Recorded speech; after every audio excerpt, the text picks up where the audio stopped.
पश्चिम बंगाल के तारकेश्वर से स्वपन दास गुप्ता इस बार किस्मत आजमा रहे हैं। राज्यसभा सांसद रहे स्वपन दास गुप्ता ने चुनाव लड़ने के लिए राज्यसभा से इस्तीफा दिया है। उनसे बात की है हमारे मैनेजिंग एडिटर मनोरंजन भारती ने। मैं अभी तारकेश्वर में हूँ। स्वपन दास जो है यहाँ से चुनाव लड़ रहे हैं, वरिष्ठ पत्रकार हैं दिल्ली के। दादा, आप एक पत्रकार की भूमिका में जीवन भर रहे, आपको लोग आइडियोलॉग भी मानते हैं, आप बहुत फिक्र भी मानते हैं। ये दूसरी पारी आप कैसे निभा पा रहे हैं? ये सब कुछ अब बंगाल में एक समय आ गया कि बंगाल में अभी देखना पड़ेगा कि 50 साल की जो डिक्लाइन हो रहे थे उनसे अब फिर बंगाल को उठाना है, तो सब लोग को मैदान में आना पड़ेगा। और इसी कारण में हम लोग, सिर्फ मैं नहीं, बहुत से लोग जो आइडियोलॉग, ये आप जो कहते हैं चिंताविद, ये सब हम लोग सब मैदान में उतर गया इसी कारण में। हमारा पार्लियामेंट में आप सेंट्रल हॉल में भी रहते हैं, मैं भी रहता हूँ। लोग कहते हैं, एक सवाल पूछने के लिए कहा गया कि लोग विधायकी से सांसद का चुनाव लड़ते हैं, आप सांसदी छोड़ के विधायकी का चुनाव क्यों लड़ रहे हैं? इसकी कारण में अब बंगाल का, मैं जो बोला कि बंगाल का जो परिस्थिति है, इतनी साल के बाद पहली बार एक असली विकल्प हम लोग दे रहे हैं। तो इसीलिए आप तो स्टेट पॉलिटिक्स में जब एक नया दिशा हम लोग दे रहे हैं, तो उसी कारण में हम लोग यहाँ ही मैदान में आ गया।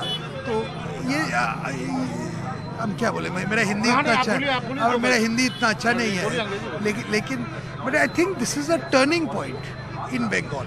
हम लोग we are trying something very different, और इसी कारण में हम लोग को वो जो तृणमूल पॉलिटिक्स, लेफ्ट पॉलिटिक्स, उसके विकल्प एक हम लोग स्थापित करना चाहते हैं। तो इसीलिए मैं मैदान में उतरा। मैं मैस पॉलिटिक्स कर रहा हूँ, जो पहले कभी नहीं किया है। 5 और सांसद उतरे हैं विधायक के लिए। 5 और सांसद, एक जनरल भी उतारे हैं, इकोनॉमिस्ट भी उतारे हैं, बहुत लोग हम लोग उतारे। लेकिन दादा, चेहरा कौन है? चेहरा तो नरेंद्र मोदी है। चेहरा नरेंद्र मोदी है। जब हम लोग, आप लोग तो अभी सोच रहे हैं कि जब चेहरा सीएम ये सब बोल रहे हैं, तो आप लोग के यही पक्का है कि बीजेपी जीत रहे हैं। तो उसके बाद तो स्वपन दास गुप्ता भी चेहरा है रेस में। सब लोग राज्यसभा से रिजाइन करके लड़े हैं। क्या स्वपन दास चीफ मिनिस्टर है? मेरा अभी दायित्व है कि तारकेश्वर सीट बीजेपी के लिए जीतना। एक लास्ट क्वेश्चन है कि इस बार क्या स्विंग किया है आपके फेवर में? लोकसभा चुनाव से अभी तक क्या वो टेम्पो बना रहता है? आपने भी इतने साल पत्रकारिता की है। लोग कहते हैं कि लोकसभा का चुनाव अलग मुद्दों पे लड़ा जाता है, विधानसभा का अलग मुद्दों पे लड़ा। सही बात, आपने जो कहा सही बात, लेकिन लोकसभा में हम लोग जो वोट मिला था, वो ज़्यादा से ज़्यादा कोई संगठित रूप में वोट नहीं मिला। लोगों का नीचे से एक उनका भावना आ गया, और इस बार वो भावना के एक प्लस भी है। वो है कि हम लोग थोड़ा संगठन भी मान लिया है। तो आपको लगता है कि इस बार लोकसभा से ज़्यादा लोग आएंगे आप निकल के वोट मांगने? इस बार हम लोग संगठित नहीं, हम लोग विकल्प। तो ये थे स्वपन दास गुप्ता, जो कि चुनाव मैदान में तारकेश्वर से अभी लोगों से वोट मांग रहे हैं गलियों में। और इनका कहना है कि इस बार संगठित होकर चुनाव लड़ रहे हैं, इसलिए लोकसभा से बेहतर प्रदर्शन करेंगे। कैमरामैन राकेश के साथ मनोरंजन भारती, एनडीटीवी इंडिया के लिए। बंगाल में चुनाव प्रचार जोरों पर है। सभी पार्टियों ने अपना पूरा जोर लगाया हुआ है। बीजेपी उम्मीदवार स्वपन दास गुप्ता ने रोड शो किया, जैसा कि हम अभी दिखा रहे थे, जिसमें बड़ी संख्या में लोग शामिल भी हुए। इस रैली में पहुंचे हमारे वरिष्ठ सहयोगी मनोरंजन भारती, और उन्होंने रोड शो में आए लोगों से बात की है। उन लोगों की क्या राय है, सुनिए।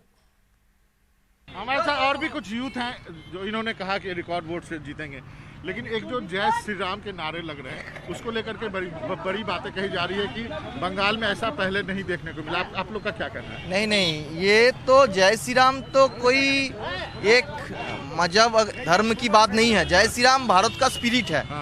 क्योंकि तो इसलिए बोल रहा है, क्योंकि यहाँ कहा गया कि दुर्गा पूजी जाती है, काली पूजी जाती है, तो इसलिए तो ये सीएम जो किया है वही तो किया है, जो इमाम भाता। तो बीजेपी स्टेट कमेटी तो पहले केस किया था तो इमाम भाता क्यों दे रहे हैं? तो लोग यहाँ को जो मेजोरिटी पर्सन लोग है उसका मन में ये भाव उठेगा कि अगर इमाम भाता पा रहे हैं तो हमारी पुरोहित लोग जो है, ब्राह्मण जो है, वो क्यों नहीं पा रही तो है? जय माँ दुर्गा काहे नहीं? ना जय माँ दुर्गा तो बोल रहे हैं, हम एक सब एक ही है। अच्छा। ये समग्र भारत की एक स्पिरिट है जय श्री राम, और हम लोग जय श्री राम, जय माँ दुर्गा, जय काली, ये कोई अलग बात नहीं है।